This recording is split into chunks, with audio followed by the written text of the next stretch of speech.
औज़ुबिल्लाहि मिनश्शैतानिर्रजीम बिस्मिल्लाहिर्रहमानिर्रहीम।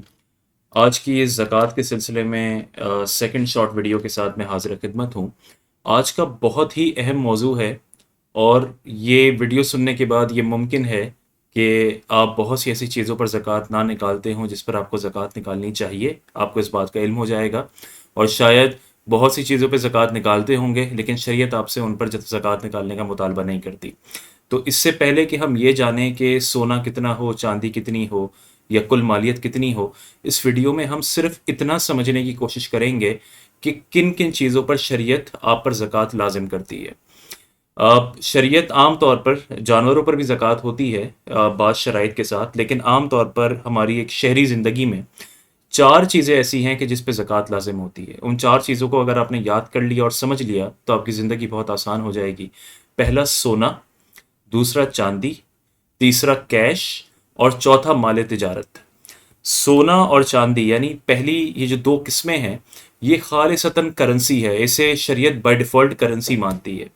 ये किसी भी सूरत में हो, चाहे इस्तेमाल में हो या ना हो, चाहे सोना चांदी के बर्तन हो, चाहे उसकी चूड़ियाँ हों, चाहे उसका नेकलेस हो, चाहे वो बिस्किट की फॉर्म में पड़े हों, चाहे वो आपने दुकान पे रखे हों, जिस भी सूरत में मौजूद होंगे, उसकी मालियत पर ज़कात होगी।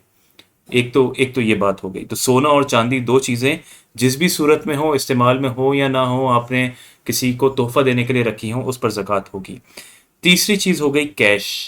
कैश या उसके हुक्म में जितनी चीज़ें हैं, तो आपके पास जितनी करेंसी है, आप चाहे वो पाकिस्तानी रुपये में हो, आपने डॉलर में रखे हों, पाउंड्स में रखे हों, आपके करंट अकाउंट में जितनी रकम है, आपके सेविंग अकाउंट में जितनी रकम है, आपके पास प्राइस बॉन्ड्स मौजूद हैं, आपने अपने हज के लिए जो रकम जमा करके रखी है या आपने अपने बच्चों की शादी के लिए जो रकम जमाशुदा रखी है, कि किसी भी मकसद से रकम जमा हो और इनमें से किसी भी फॉर्म में हो, ये सब कैश के हुक्म में है और इस पर ज़कात लाजिम होती है। वो हम अलहदा शराइत सुनेंगे, तरीका सुनेंगे कि आप कितनी मालियत हो, सबकी मालियत को मिलाएं, फिर उसमें से कर्ज निकालें, उसके बाद कितना बनता हो तो ज़कात लाजिम होगी।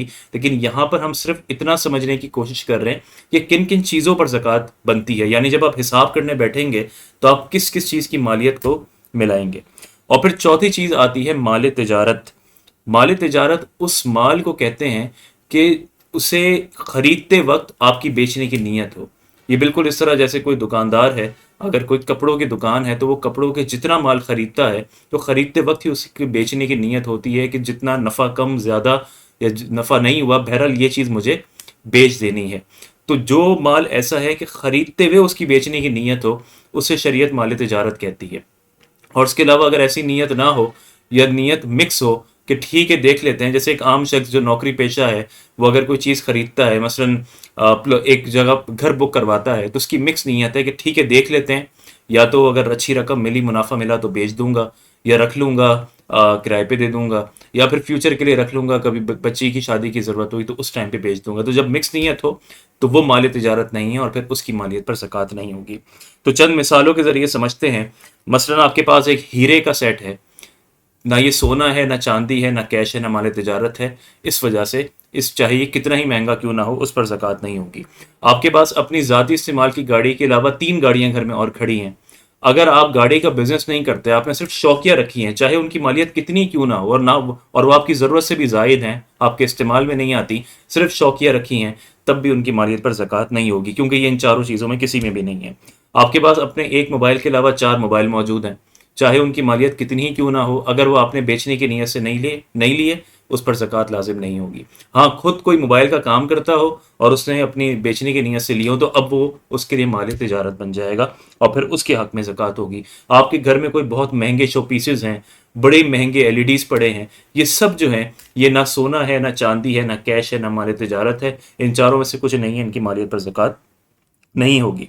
इसी तरह आपने 2 फ्लैट खरीदे हुए हैं और उन्हें आपने किराए पर चढ़ाया हुआ है और उसका किराए से आपका घर चलता है, तो चूंकि वो 2 फ्लैट माल तिजारत नहीं है, आपने उन्हें बेचने की नीयत से नहीं खरीदा, बल्कि आपने जो है वो उसे किराए के लिए रखा है, इस वजह से भी उनकी मालियत पर ज़कात लाजिम नहीं होगी। हाँ, वो किराया आपके कैश में मिल जाता है, तो वो आपके कैश के हुक्म में आ गया, वो कैश जो है उस पर ज़कात होगी, लेकिन उन फ्लैटों की मालियत पर ज़कात नहीं होगी।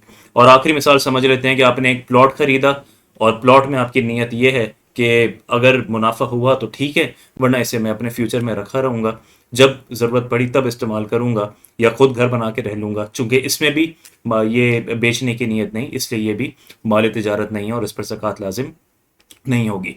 तो ये थे चंद मसाइल कि किस चीज़ पर ज़कात है, किस पर नहीं है। बस 4 चीज़ों को याद रख लें, सोना, चांदी, कैश और माल तिजारत। अगर इन 4 चीज़ों के अलावा कोई भी चीज़ है तो उसकी मालियत पर ज़कात लाजिम नहीं होगी। इंशाल्लाह अगली वीडियो में हम अब समझेंगे कि इनकी मालियत कितनी हो तो फिर कब ज़कात लाजिम होगी और कितनी ज़कात लाजिम होगी।